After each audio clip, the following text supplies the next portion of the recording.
National Herald case को लेकर ED ने सोनिया गांधी और राहुल गांधी के खिलाफ चार्जशीट क्या दाखिल की। कांग्रेस ने इसे सम्मान की लड़ाई बना लिया। देश भर के अलग अलग शहरों में कांग्रेस ने प्रदर्शन शुरू कर दिए, संविधान को खतरे में बताना शुरू कर दिया। मोदी सरकार के खिलाफ एजेंसियों के दुरुपयोग करने का नैरेटिव सेट करने में कांग्रेस और उसके इकोसिस्टम ने भाई पूरा दम लगा दिया। लेकिन सोनिया और राहुल के बचाने के लिए कांग्रेस ने जो लड़ाई शुरू की, अब वही लड़ाई कांग्रेस के लिए अपने ही पैरों पर कुल्हाड़ी मारने वाली साबित हो रही है। क्योंकि एक तरफ सोनिया राहुल के बाद रॉबर्ट वाड्रा पर तलवार लटकती दिख रही है, दूसरी तरफ कांग्रेस के विरोध के जवाब में बीजेपी ने अलग अलग शहरों में प्रदर्शन शुरू कर दिया। बीजेपी के नेता जनता के बीच जाकर नेशनल हेराल्ड केस में हुए कथित घोटाले के धागे खोल रहे हैं। बताया जा रहा है कि कैसे नियमों को ताक पर रखकर नेशनल हेराल्ड को कांग्रेस के इकोसिस्टम ने अपने लिए पैसे बरसाने वाला एटीएम बना रखा था। और इसके लिए बीजेपी ने सिर्फ ईडी के उस केस को हथियार नहीं बनाया जिसमें सोनिया गांधी को आरोपी नंबर 1 और राहुल गांधी को आरोपी नंबर 2 बताया गया है, बल्कि बीजेपी अलग अलग राज्यों में पहुंचकर नेशनल हेराल्ड को हो रही फंडिंग पर सवाल उठा रही है। बीजेपी बता रही है कि कैसे नियमों को ताक पर रखकर कांग्रेस की सत्ता वाले राज्यों और इंडी गठबंधन की सत्ता वाले राज्यों ने नेशनल हेराल्ड को करोड़ों के विज्ञापन बांट दिए। बीजेपी सरदार पटेल की वो चिट्ठी दिखा रही है जिसमें सरदार पटेल ने साल 1950 में यानी 75 साल पहले ही नेशनल हेराल्ड को हो रही फंडिंग के तरीकों पर चेतावनी दे दी थी। सरदार पटेल की इस चेतावनी के बारे में, उनकी चिट्ठी के बारे में आगे दिखाऊंगा पाठशाला में। साथ ही यह भी बताऊंगा कि नेशनल हेराल्ड केस में बीजेपी ने किस घोटाले के सबूत दिए हैं। लेकिन पहले आज जो बवाल हुआ उसकी एक झलक तो देख लीजिए।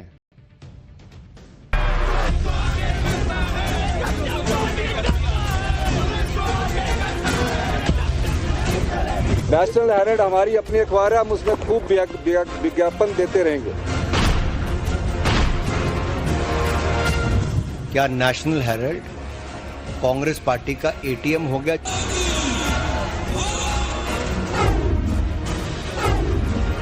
कोई इवेंट हो गया, कार्यक्रम हो गया, झारखंड सरकार ने विज्ञापन दिया, उसके बाद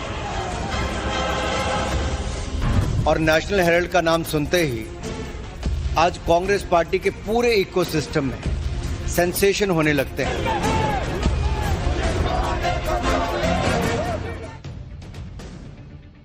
जिस दिन से ईडी ने नेशनल हेराल्ड केस में चार्जशीट दाखिल की है, सोनिया और राहुल को आरोपी बनाया है, उसी दिन से कांग्रेस ने आसमान सिर पर उठा रखा है। कांग्रेस देश भर में प्रदर्शन कर रही है। आज भी युवा कांग्रेस ने भोपाल में ईडी की चार्जशीट के विरोध में जबरदस्त प्रदर्शन किया। प्रदर्शन कर रहे कांग्रेसी कार्यकर्ताओं की पुलिस के साथ धक्का मुक्की भी हो गई।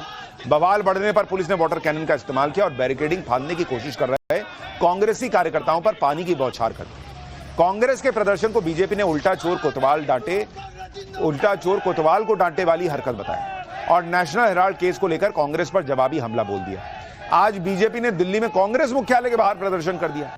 नेशनल हेराल्ड केस में कांग्रेस पर बड़ा घोटाला करने का आरोप लगाया। चंडीगढ़ में भी बीजेपी युवा मोर्चा के नेता सड़क पर उतर गए। बीजेपी कार्यकर्ताओं ने कांग्रेस भवन का घेराव किया, लेकिन पुलिस ने बैरिकेडिंग लगाकर उनका रास्ता रोक दिया, जिसके बाद प्रदर्शन कर रहे लोगों ने बैरिकेडिंग पर चढ़कर सोनिया राहुल के खिलाफ नारेबाजी की। हालांकि बाद में वाटर कैनन का इस्तेमाल करना पड़ा। चंडीगढ़ में बीजेपी युवा मोर्चा ने सोनिया और राहुल गांधी के पुतले जलाए और कांग्रेस पर स्वतंत्रता संग्राम सेनानियों की विरासत को प्राइवेट प्रॉपर्टी में बदल देने का आरोप लगाया। और अब नए नए मामले सामने आ रहे हैं। बीजेपी सांसद अनुराग ठाकुर को सुनिए, फिर आपको बताऊंगा बीजेपी ने नेशनल हेराल्ड को कांग्रेस का एटीएम क्यों बताया और क्या नया खुलासा कर दिया। और नेशनल हेराल्ड का नाम सुनते ही आज कांग्रेस पार्टी के पूरे इकोसिस्टम में सेंसेशन होने लगते हैं। सेंसेशन जैसे कि छटपटाहट, कपकपाहट, धड़धड़ाहट, फड़फड़ाहट, डगमगाहट, लड़खड़ाहट। और ऐसे सेंसेशन होने लाजमी भी हैं, क्योंकि पकड़े जो गए हैं चोरी करते हुए फिर से। अब यह भी देख लीजिए कि नेशनल हेराल्ड के नाम पर कांग्रेस पर कैसे फंड का जुगाड़ करने का आरोप लग रहा है, जिसकी वजह से बीजेपी नेशनल हेराल्ड को कांग्रेस का एटीएम बता रही है। हिमाचल प्रदेश में बीजेपी ने सुक्खू सरकार से राज्य से अखबार और मीडिया हाउस को दिए जाने वाले विज्ञापनों की जानकारी मांगी थी। इसके जवाब में बताया गया कि नेशनल हेराल्ड और नवजीवन अखबार को 1 जनवरी 2023 से 20 फरवरी 2025 के बीच सरकार की तरफ से कुल 2 करोड़ 34 लाख रुपए के विज्ञापन दिए गए। अब बीजेपी ने कांग्रेस को इस पर घेर लिया कि भाई अखबार तो कागज पर छपते हैं, लेकिन कुछ कागजी अखबार भी होते हैं जो छपते नहीं है, बिकते नहीं है। बंटते भी नहीं हैं और पढ़े भी नहीं जाते, लेकिन उनको कांग्रेस की सत्ता वाले राज्यों में भर भर के विज्ञापन मिल रहा है, ऐड मिल रहा है।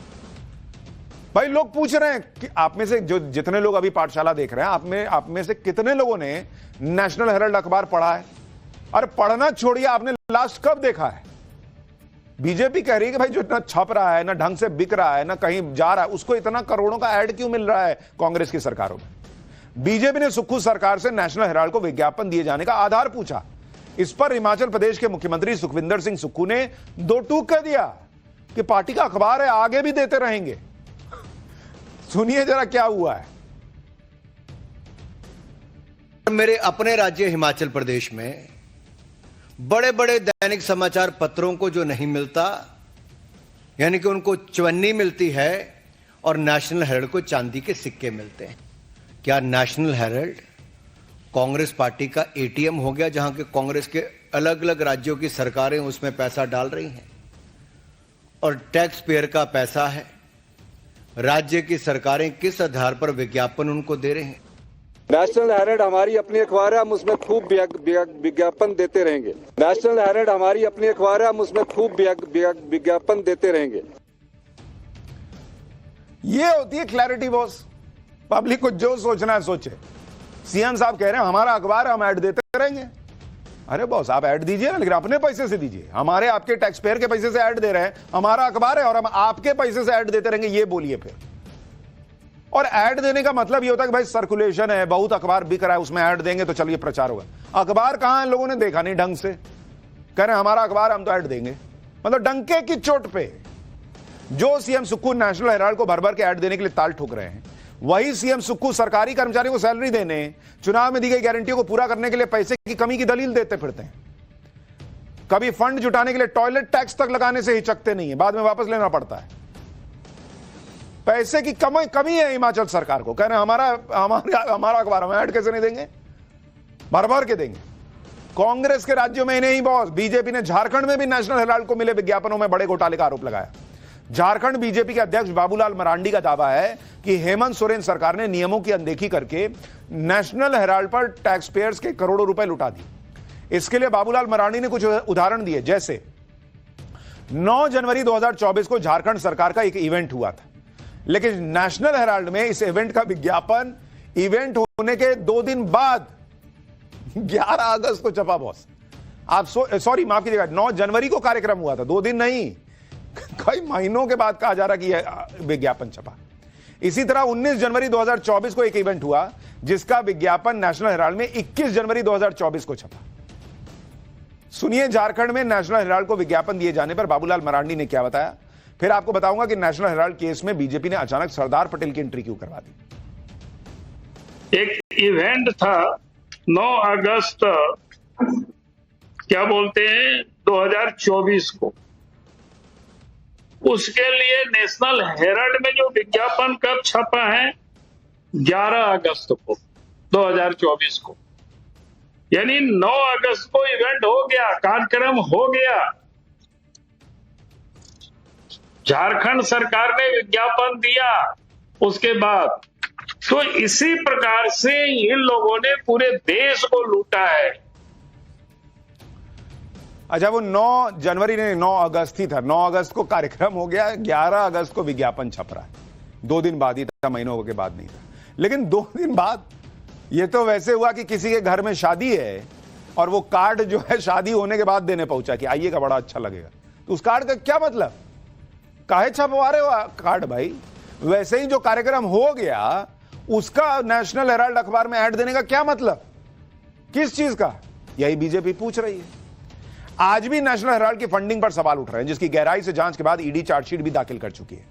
सोनिया और राहुल गांधी आरोपी बन चुके हैं और इस वक्त देश के प्रधानमंत्री मोदी हैं, इसलिए लोगों को भी उम्मीद है कि अब नेशनल हेराल्ड केस से जुड़े सभी सवालों के जवाब सामने आएंगे। दूध का दूध पानी का पानी होगा। लेकिन राहुल सोनिया पर चार्जशीट से परेशान कांग्रेस के लिए नया संकट खड़ा हो गया है, क्योंकि अब राहुल के जीजा रॉबर्ट वाड्रा का भी नंबर आता दिख रहा है। ईडी अलग अलग मामलों में रॉबर्ट वाड्रा से 3 दिन में करीब 16 घंटे पूछताछ कर चुकी है। सूत्रों के मुताबिक ईडी जल्दी ही रॉबर्ट वाड्रा के खिलाफ मनी लॉन्ड्रिंग के 3 मामलों में चार्जशीट दाखिल कर सकती है। इसमें गुरुग्राम लैंड डील केस भी शामिल है, जिसको लेकर रॉबर्ट वाड्रा से लगातार 3 दिन पूछताछ हुई है। इसके अलावा भगोड़े हथियार डीलर संजय भंडारी से जुड़ा केस भी है। आरोप है कि रक्षा सौदों से मिली रिश्वत से संजय भंडारी ने लंदन में जो घर खरीदा उसका रेनोवेशन रॉबर्ट वाड्रा के पैसों से हुआ है। इसके अलावा बीकानेर लैंड डील के मामले में भी मनी लॉन्ड्रिंग की जांच चल रही है। सूत्रों के मुताबिक इन मामलों में एक साथ चार्जशीट दाखिल होने से रॉबर्ट वाड्रा के खिलाफ तीनों मामलों में आरोप तय करने की प्रक्रिया एक साथ शुरू हो सकती है। यानी भैया गांधी परिवार की जो पर्ची खुल रही है उसमें तो संकट ही दिख रहा है।